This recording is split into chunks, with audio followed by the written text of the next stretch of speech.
Kaixo, pilula formatibo hau goi mailako zikloan, diseinua fabrikazio mekanikoan, matrizegintza moduluaren barruan, bigarren erronkan kokatuko dugu, eta hurrengo ikasketa emaitza lantzeko erabiliko dugu. Errea bata txapa prozesatzeko eta estanpatzeko tresnak hautatzen ditu, ebaketa eta konformazio prozedurak aztertu ondoren. Orain arte, erronken barruan atal teorikoak lantzen hainbat bide aztertu ondoren, beste bide bat arakatzea bururatu zaigu. Oraingo honetan, ikasleen protagonismoa areagotzeko adimen artifizialaren laguntzaz eta irakasleon gidaritzapean, haiek saiatuko dira investigazio lan hori egiten eta hori burutzeko pilula hau azalduko zaie. Horretarako, urtero jorratzen dugun gai bat erabiliko dut adibide gisa. Hasi aurretik kontutan hartzeko gauza garrantzitsuak. Informazioa bilatzen ari garenean adimen artifizialarekin, argi markatu behar dugu, argi jakin behar dugu, bai irakasleek zer eskatzen diguten gero guk gailuari helburuak ondo markatzeko. Vale? Helburu hori adimen artifizial bilatzaileetan promptean markatzen dugu. Hau baita gu eta adimen artifizialen artean komunikatzeko dugun tresna. Promptak eraginkorrak izateko, honako aholkuak jarraitzea komenigarria da. Idazten dugunak ahalik eta zehatzen idatzita egon behar dute. Gakoitzak erabiliaz, gero agian testu ingurua zehazteko informazio gehiago sartu behar baldin badugu ere. Vale?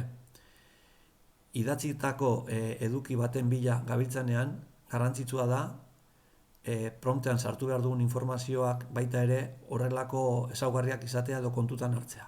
Zein da gure rola, irakaslea gara, ikaslea gara, nori zuzenduta doa bilatzen ari garen informazio hori, bai? Ze ekintza edo ze emaitza lortu nahi dugu, gure kasuan taula bat izango da, baina izan alda errubrika bat, aurkezpen bat, infografia bat, hori kontutan hartzeko gauza bata. Baita ere, ze estilotan lortu nahi dugun emaitza hori. Vale? Horrek dira, hasi aurretik, adibidearekin hasi aurretik, kontutan hartu beharreko gauza garrantzitsu batzuk. Pilula honekin jarraitzeko, praktika hauek adibidezat hartuko ditugu. Ohartxo bat aldez aurretik. Bilaketa hauek gazteleraz egin ditut, ikastaroan zehar emaitza teknikoak lortzeko errazagoa iruditu zaidalako. Gero, ikaslei itzulpen tresnak erabiltzeko eskatuko diet euren lanen emaitza euskeraz jar dezaten. Bilaketak euskeraz ere egiteko galerazi gabe, noski. Lehenengo eta behin markatuko dugu helburua, bai? Zein da helburua? Bueno, nik ikaslei eskatzeko ariketa honetan jarri dudan helburua hauxe da. Trokel bat osatzen duten osagai guztien artean, normalizatuak direnak identifikatu, haien ezaugarriak eta funtzioak azaldu eta taulatxo batean sailkatzea. Hauxe da pilula honen helburu nagusia. Kasu honetan, Perplexity tresna erabiliko dut adibide gisa. Perplexity promptean egin diodan lehenengo eskaera hauxe izen da. Soy un profesor de formación profesional en un ciclo superior de fabricación mecánica y necesito información sobre los elementos normalizados que componen un troquel de estampación de chapa. Hemen jarri dut hori, promptean, idatzi diot, eta hauek dira emaitzak. Bai?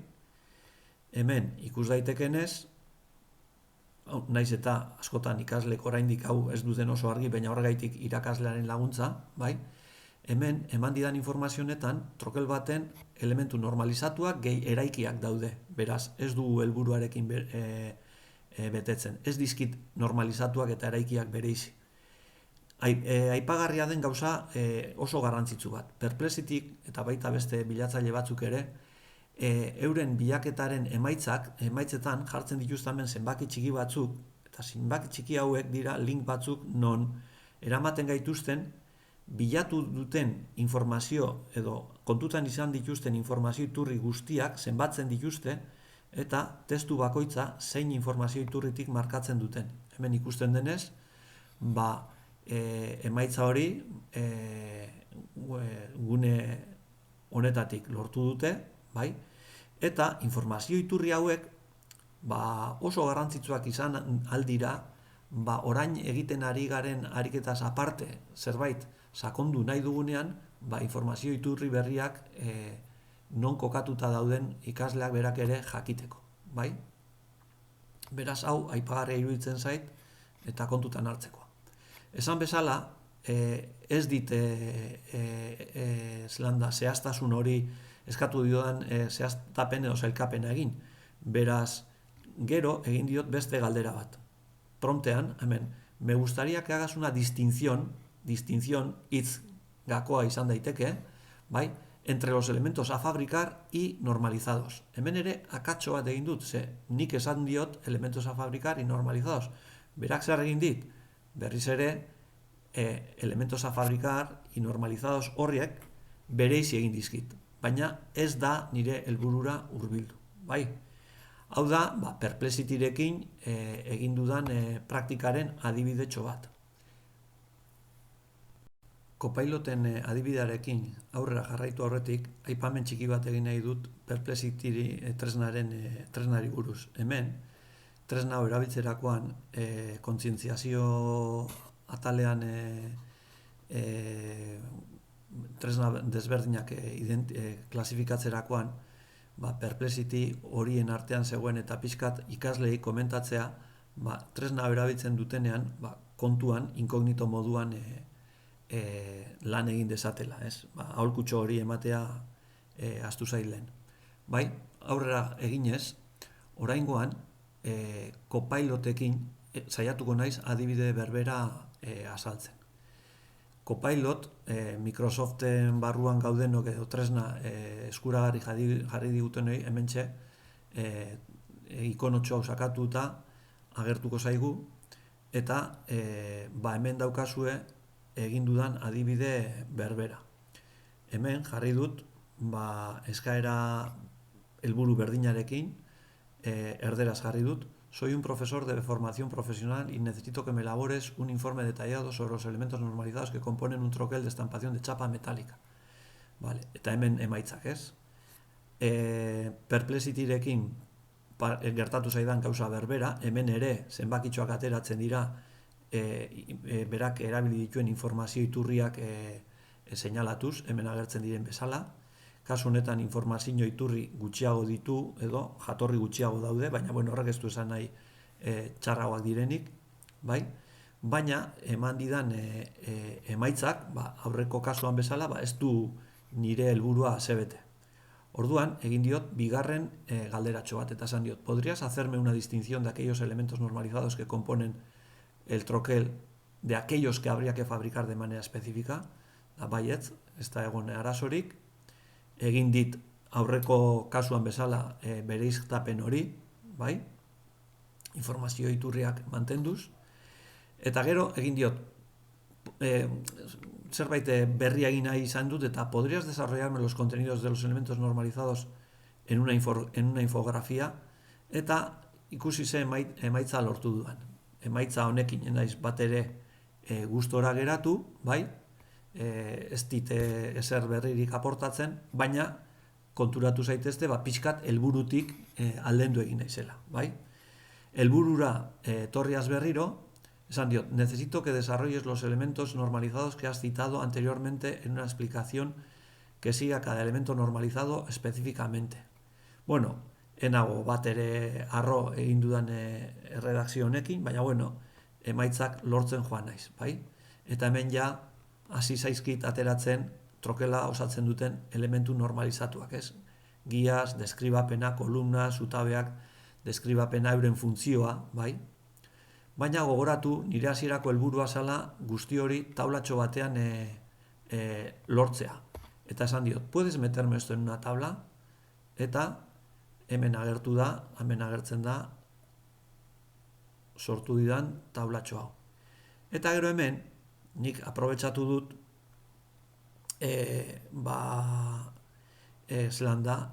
sortu edo eskain dizkidan galdera batzuk, bai?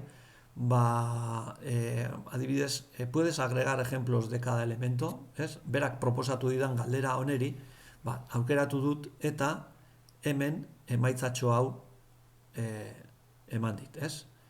Bueno, hemen da, helburuan jarritako emaitzari asko hurbiltzen zaion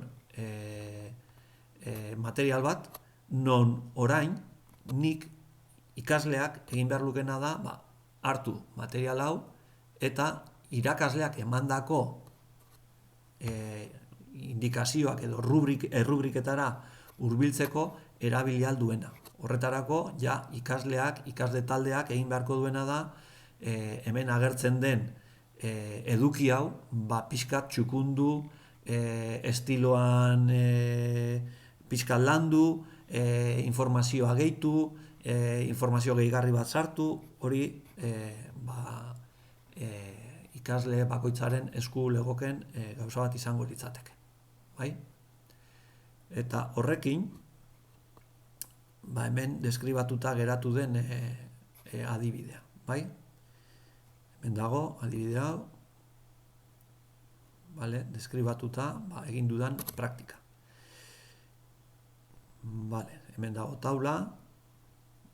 taula adibideekin, bai? Bueno, eta gero hemen ondorio batzuk jarri ditut, kopiloteoekin gida edo informazio iturri berri bat sortu dut soilik, gehiago egon dira, baina Perplexityrekin baino gutxiago. Eta, balen aipatu dudana, Perplexity kargatu edo erreminta hori erabili dudanean, nire helbide elektronikoa eskatu dit, baina gero nik lan egiterakoan inkognito moduan egin dudala lan, eta ikaslei ere aholkutxo hori ematea ondo ongo litzatekeela. Azkenik, nik hemen komentatu ditut nire praktikan ikusi ditudan ondorioak. Baina hau nire praktikari dagokidana da. Ikasleentzako pirula bat denez, hemen ikasle talde bakoitzak komenigarria litzateke pildora hau egin ondoren, aurrerantzean gaitasun hori lortzeko hausnarketatxo bat egitea. Hau da, beraien bilaketa praktika burutu dutenean, honako galderei erantzutea komenigarria izango litzateke. Bai?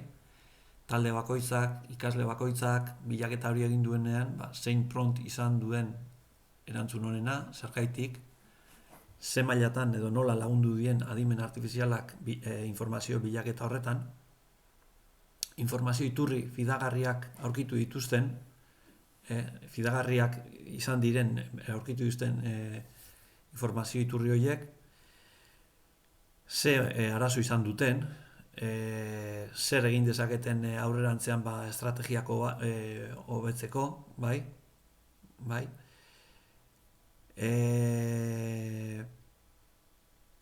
Eta aurrerantzean aholkutxo hauek kontutan izan ditzatela, prompt argiak idaztearen garrantzia azpimarratu, hau hasikeran esan duguna, iturriak erreferentziaren beharra azpimarratu,